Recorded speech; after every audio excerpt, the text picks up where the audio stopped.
mercy every day when we don't deserve it. We couldn't deserve it. So we need to do the same. And if we can't do that to the people we love the most, then how are we going to do that to the strangers and to the enemies that God says that we have to love? And there's this one time where we went through a struggle, and you want to tell them about that?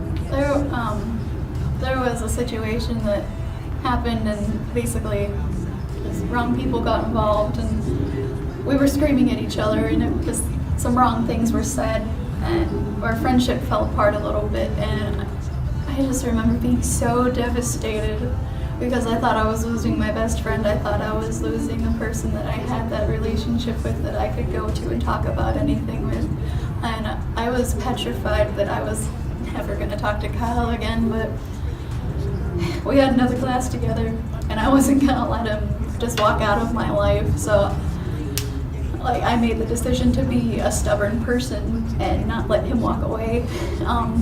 So every day I'd say hi to him. I'd attempt to get him to talk to me. It didn't always work out at the beginning, but God worked in our hearts and showed us that this friendship is something God ordained and something that needs to be, because when push comes to shove, we need each other, and it doesn't matter how much we've fought, it doesn't matter what we've said to each other in the past, but what matters is right now, and that we love each other, and that we're always going to be best friends, and that God is in this relationship between us.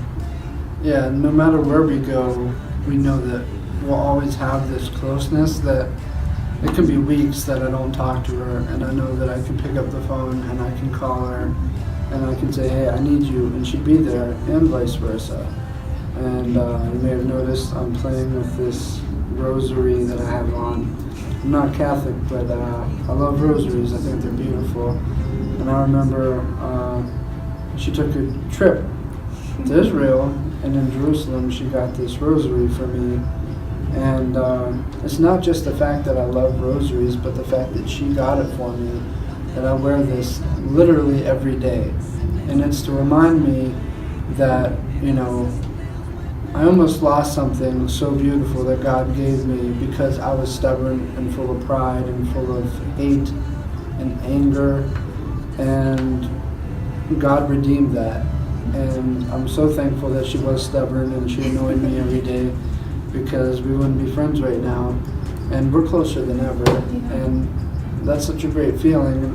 I know that I look at this and I think about just everything that we've been through, and it's kind of like a piece of her is with me, reminding me to keep fighting.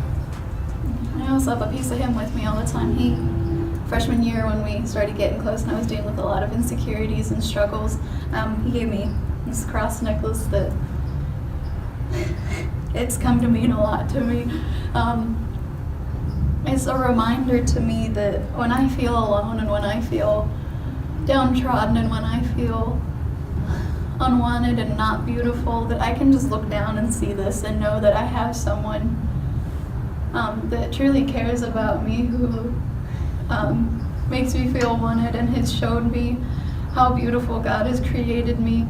And the fact that it is a cross just makes it so much better. It just reminds me that God put him in my life for a reason, and that nothing can come in the way of that. And you may feel like you're alone, and you may feel like you don't have any friends, and that's okay.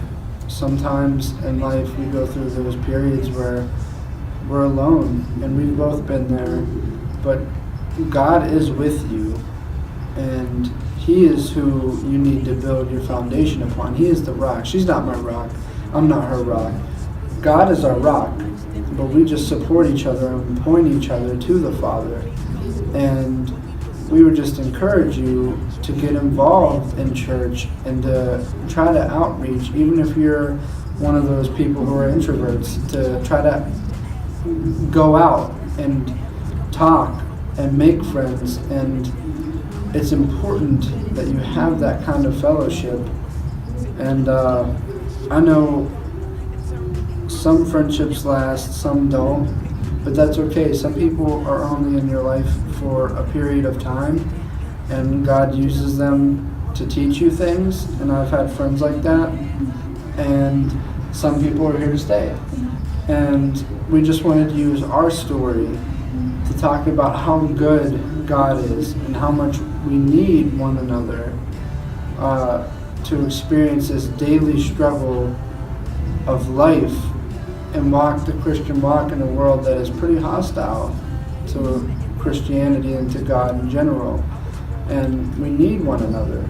And just one thing is, I lost my way for a while, and I thought that the world was just ugly and broken, and that even as a pastor, there's nothing I could do to fix it, that it's just broken, and God is just gone. And I remember going through that time, and she showed me that the world is still so beautiful, that there's so much beauty in life, and that all around us there are things that we can appreciate and praise God for all the time.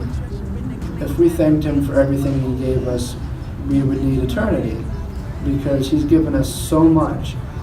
And I remember I called her my butterfly, because I was thinking about it, and a caterpillar, it's ugly. People see it and they're like, ew. they don't think, wow, look at this magnificent creature. But a butterfly, I mean, it's beautiful. It has wings, it has color, and you think of that transformation, and that's kind of like who she is to me.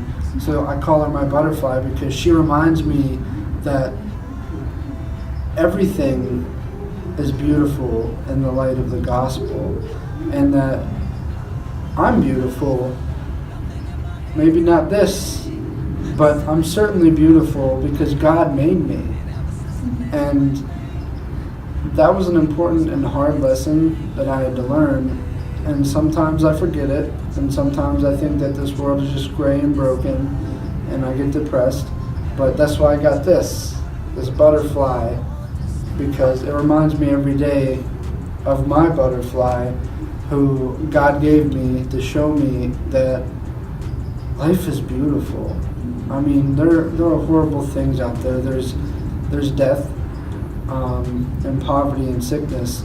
But even in this world that is broken, there's a light, and that light is Christ. And we have the privilege of being a part of this body, this family that is all connected under the blood of Christ. We're all related. We're sons and daughters of God, and we can shine this beautiful light. And it just really helps me stay focused on my purpose, to serve and to love. And I couldn't do that without her. And God has really used our relationship to build us into better people. So for those people who think that they can do it on their own, that's just not true. We need others. You don't necessarily need someone who you can call like your soulmate. I think we're probably a pretty rare case. We're not normal. No. But you need people, a body, your church, to build you up and to increase you in your faith. And I think that that is a message we want to get across. We want to just encourage you that no matter what you're going through, no matter how alone you feel, no matter what awful storm you're in the middle of, there are people that care about you so much. And we have a God that cares about you, who loves you enough to place these people in your life. These people want to encourage you, and they want to give you strength. Moses couldn't even hold the staff above his head for very long, so others had to come help him. We want to encourage you that sometimes you have to let people come help you. You need to embrace other people, invite them into the communion of friendship, because those people can be so important in your Christian walk. Because if you walk alone and you fall, you have no one to pick you up. But if you're walking with others and you fall, they're there to encourage you, to pick you up, and to help you keep going. In Romans 8, it says that if God is for us, who can be against us? And it says that God works all things for the good of those who love him and are called according to his purpose, and nothing can separate us from the love of God that is ours in Christ Jesus. And that's important to remember, that we are never alone, that we have this love of God running through our veins and our souls in the depths of who we are, and it's filling us. And my prayer for us and for all our other relationships and for whoever may be watching this is that that love of God, that life-changing, amazing, indescribable love of God just fills you up until you're overflowing, and that it can pour into the lives of others. And just know that God is there for you in the dark, even when it feels like he's not there, because as our friendship has proven, love isn't a feeling, it's a choice. And we know that because God is love. And we can't just stop loving people, or we never really loved at all. Love is an action. It's what you do, and that's what we're called to do. And out of this friendship, I think the greatest thing I learned is that life is beautiful and love is powerful, and it connects us. Like, we are not alone in this fight, and that's what keeps me going, and you can't be either. And seriously, if you need someone to talk to us. I mean, you know, you can look us up, Facebook, Kyle Beaver. Leah and Lion. And you could talk to us. And you could talk to your pastor, talk to your church, your family, whoever you have, but you need to walk and run this race of faith together. And I think that is the goal. You never know how important you are to somebody. Sometimes through our friendship, I felt like I'm not doing anything for him. He's out there alone and I'm not there. I went through time I didn't feel like I was doing anything for him. But God showed me like how important our friendship is, because as important as he is to me, I'm that important to him as well. Because we literally need each other in this walk of life. Because let's be real, it's hard, it's awful sometimes, and the storms get rough, but God's in heaven watching over us, and he placed people on this earth to be physically here for us. And God is the calm in the storm.